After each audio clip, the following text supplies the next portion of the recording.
അയ്യപ്പ സംഗമത്തിൽ സംസ്ഥാന സർക്കാരിനെ അനുകൂലിച്ച് NSS ജനറൽ സെക്രട്ടറിയുടെ നിലപാടിനെ രൂക്ഷമായി വിമർശിച്ച് എറണാകുളം കണയന്നൂർ NSS കരയോഗം. ജനറൽ സെക്രട്ടറിയുടേത് NSS നിലപാടായി അംഗീകരിക്കില്ല എന്നാണ് പ്രതികരണം. ഡാനി പോൾ വിവരങ്ങളുമായി. ഡാനി, ഇതൊരു ഒറ്റപ്പെട്ട പ്രതിഷേധമായി കാണാൻ കഴിയുമോ? ഈ വിഷയത്തിൽ NSS ഒരു നിലപാട് മാറ്റം സ്വീകരിച്ചിട്ടുണ്ട്. അതിനെ മുഴുവൻ അംഗങ്ങളും അംഗീകരിക്കുന്നുണ്ടോ എന്നതാണ് പ്രധാന ചോദ്യം. ഇപ്പോഴത്തെ ഈ പ്രതിഷേധം എങ്ങനെയാണ്? ശ്രീജ, ഇത് NSSന്റെ ജനറൽ സെക്രട്ടറിയുടെ നിലപാടിന് പല കോണുകളിൽ നിന്ന് NSSനകത്തും തന്നെ വിമർശനങ്ങൾ ഉയരുന്നു എന്നത് തന്നെയാണ് വ്യക്തമാകുന്നത്. നേരത്തെ നമുക്ക് ഇതിൽ ഒരു ബാനർ പ്രതിഷേധം എന്ന രീതിയിൽ പല ഭാഗങ്ങളിലും എല്ലാം തന്നെ കണ്ടുവരുമ്പോൾ ഇതിപ്പോൾ വളരെ തുറന്നു തന്നെയാണ് ഇപ്പോൾ ആ ഒരു പ്രതിഷേധത്തിലേക്ക് ഇപ്പോൾ കണയന്നൂരിലെ വന്നിരിക്കുന്നത്. കണയന്നൂർ NSSന്റെ 3689 നമ്പർ ശ്രീഭൂതനാഥ വിലാസം NSS കരയോഗം എക്സിക്യൂട്ടീവ് കമ്മിറ്റിയുടെ ഒരു തീരുമാനമാണ് ഇപ്പോൾ പുറത്തു വന്നിരിക്കുന്നത്. ഇതിൽ വളരെ കൃത്യമായിട്ട് തന്നെ ഇത് അവർ പറയുന്നു. NSS ജനറൽ സെക്രട്ടറിയുടേത് നിരുത്തരവാദിത്തപരമായ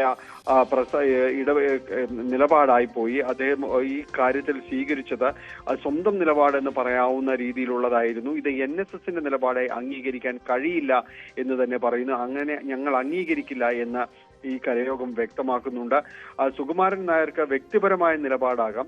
എന്തെങ്കിലും ഉറപ്പ് സംസ്ഥാന സർക്കാരിൽ നിന്ന് കിട്ടിയിട്ടുണ്ടെങ്കിൽ അത് രേഖാമൂലം തന്നെ കരയോഗങ്ങളെ അറിയിക്കണം. അതിനുള്ള ഉത്തരവാദിത്വം NSS നേതൃത്വത്തിനുണ്ട് എന്ന് ഇവർ പറഞ്ഞു വെക്കുന്നുണ്ട്. NSS കരയോഗത്തിൽ ഉൾപ്പെട്ടവർക്ക് അവർക്കെതിരെ തന്നെ ഈ ശബരിമല വിഷയത്തിലടക്കം വലിയ രീതിയിലുള്ള കേസുകൾ വന്നിട്ടുണ്ട്. ഈ അംഗങ്ങൾക്കെതിരെയുള്ള കേസ് നിലനിൽക്കുന്നുണ്ട്. അത് ഇതുവരെയും പിൻവലിക്കുകയോ മറ്റു കാര്യങ്ങളോ ഒന്നും തന്നെ ഇല്ല. ഈ ഒരു സാഹചര്യത്തിലാണ് ജനറൽ സെക്രട്ടറിയുടെ ഒരു പ്രസ്താവന വരുന്നത്. പക്ഷെ അതുകൊണ്ട് തന്നെ ഇത് അംഗീകരിക്കില്ലെന്നും കണയന്നൂർ ഈ കരയോഗം ഇത് വ്യക്തമാക്കുന്നുണ്ട്. President Surendran Kunnappally, treasurer ER Vijayakumar എന്നിവരാണ് ഇക്കാര്യത്തിൽ ഒരു നിലപാടെടുത്തുകൊണ്ട് അവര് കരയോഗത്തിൻ്റെതായ ഒരു നിലപാടായിട്ട് തന്നെ ഔദ്യോഗിക നിലപാടായിട്ട് തന്നെ ഇത് വിശദീകരിക്കുകയും ചെയ്യുന്നത്. ശക്തമായ പ്രതിഷേധവും വിയോജിപ്പുമാണ് ഐക്യകണ്ഠേന ഇവർ രേഖപ്പെടുത്തിയിരിക്കുന്നത്. ഇന്നിപ്പോൾ പത്തനംതിട്ട ജില്ലയിൽ വീണ്ടും ഒരു ബാനർ ഉയർന്നിരിക്കുന്നു. അതും ഒരു ഒറ്റപ്പെട്ട ശബ്ദമായി കണക്കാക്കാൻ കഴിയില്ലല്ലോ ഡാനി. തുടർന്നും എന്തായാലും ഈ വിഷയത്തിൽ ഇങ്ങനെയൊരു സർക്കാരിന് പ്രഖ്യാപിതമായൊരു പിന്തുണ നൽകുമ്പോൾ സ്വാഭാവികമായി വരും ദിവസങ്ങളിലും അത്തരം പ്രതിഷേധത്തിന്റെ ശബ്ദങ്ങൾ ഇനിയും ഉയരില്ലേ? തീർച്ചയായും അത് തന്നെയാണ്. കാരണം നേരത്തെ സൂചിപ്പിച്ചതാണ്, ഈ പത്തനംതിട്ടയിൽ ഇതുപോലുള്ളൊരു ബാനർ ഉയരുന്നു. അത് ഇനിയും ഉയരാൻ സാധ്യതയുള്ള പല ഇടങ്ങളിൽ തന്നെ ഇത്തരം കരയോഗങ്ങൾ അവരുടെ നിലപാട് വ്യക്തമാക്കിക്കൊണ്ട് പുറത്തു വരാൻ സാധ്യതയുള്ള ഈ അടയാളങ്ങൾ തന്നെയാണ് ഇപ്പോൾ ഇവർ ഐക്യകണ്ഠേന ഈ ഒരു കരയോഗം അവരൊരു പ്രമേയം തന്നെ പാസ്സാക്കിയിരിക്കുന്നു. പ്രതിഷേധ അർഹമായിട്ട് കണയന്നൂരിൽ സംഭവിച്ചിരിക്കുന്നു. ഇതിനൊരു തുടർച്ചകൾ ഉണ്ടാകാൻ എല്ലാവിധത്തിലുള്ള സാധ്യതകളുമുണ്ട്. കാരണം CPM-നോട് അല്ലെങ്കിൽ സർക്കാരിനോട് അടുക്കുന്നത് അത്ര പെട്ടെന്നൊന്നും അംഗീകരിക്കാൻ കഴിയുന്ന രീതിയിലേക്കല്ല NSSന്റെ മറ്റ് NSSന്റെ പൊതുവിലുള്ള ഒരു നിലപാടും കരയോഗങ്ങളുടെ ഒരു നിലപാടും എന്നെല്ലാം തന്നെ പറയുന്നത്. ശക്തമായ വിയോജിപ്പുകൾ ഒരുപക്ഷെ അവിടെ ഉയർന്നു വരാനുള്ള എല്ലാവിധ സാധ്യതകളുമുണ്ട്. അതിലേക്ക് തന്നെ വിരൽ ചൂണ്ടുന്നതാണ് ഇപ്പോൾ ഈ കണയന്നൂർ താലൂക്കിൻ്റെതായി വന്നിട്ടുള്ള ഈ ഒരു പ്രമേയം എന്ന് പറയുന്നത്. കാരണം അതിൽ ഏറ്റവും പ്രധാനപ്പെട്ടത് ഇതിൽ എടുത്തിട്ടുള്ള കേസുകൾ അടക്കമുണ്ട്. കരയോഗ അംഗങ്ങൾക്കെതിരെയുള്ള കേസുകൾ ശബരിമല കാലത്ത് എടുത്തിട്ടുള്ള കാര്യങ്ങളുണ്ട്.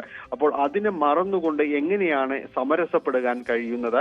അതിന് നേതൃത്വം നൽകിയ ഒരു സർക്കാരിനോട്, അതിന് നേതൃത്വം നൽകിയ ഒരു മുന്നണിയോടും പാർട്ടിയോടുമെല്ലാം എങ്ങനെ ഒത്തുപോകാൻ കഴിയും? ഇപ്പോഴും കേസുകൾ നടക്കുകയാണ്, പലരും കോടതികളിൽ നീങ്ങുകയാണ്.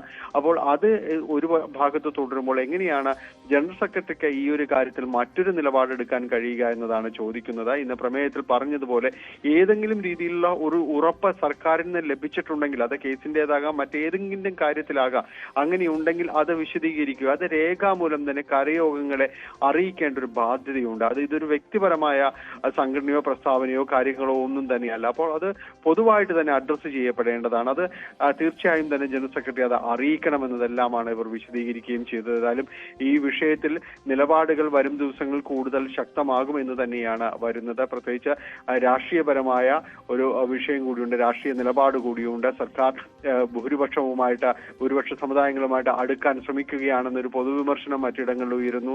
ഈ അയ്യപ്പ സംഗമം അടക്കം തട്ടിപ്പാണ് എന്നതടക്കം പ്രതിപക്ഷം ഉയർത്തിക്കൊണ്ടുവരുന്ന സാഹചര്യത്തിൽ കൂടിയാണ് NSSനകത്ത് നിന്നുകൊണ്ട് തന്നെ കരയോഗങ്ങളിൽ നിന്ന് ഈ വിയോജിപ്പിന്റെ ശബ്ദം കൂടി ഉയരുന്നത് എന്നതുകൂടി നാം കാണേണ്ടതുണ്ട്. ശ്രീജ, ഡാനി പോളാണ് വിവരങ്ങൾ നൽകിയത് കൊച്ചിയിൽ.